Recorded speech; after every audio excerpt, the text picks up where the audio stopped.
மகர ராசி நேயர்கள் ஏழை யாசகர்களுக்கு பருப்பு, வாழைப்பழம், இனிப்பு ஆகியவற்றை தானம் செய்தால் விபத்துக்கள் ஏற்படாமலும் ஏதேனும் ஆபத்துக்கள் வராமலும் அவர்களை காப்பாற்றும்.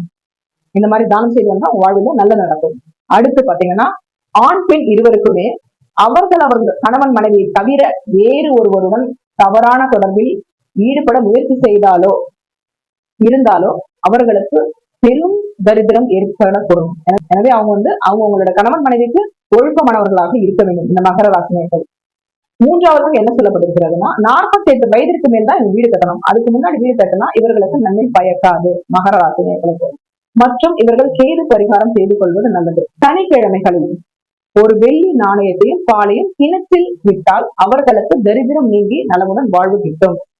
முடிந்தவரை ஏழைகளுக்கு தானம் செய்து வந்தால் கருப்பு, நீலம், ரோஸ் ஆகிய ஆடைகளை இவர்கள் அணியக்கூடாது.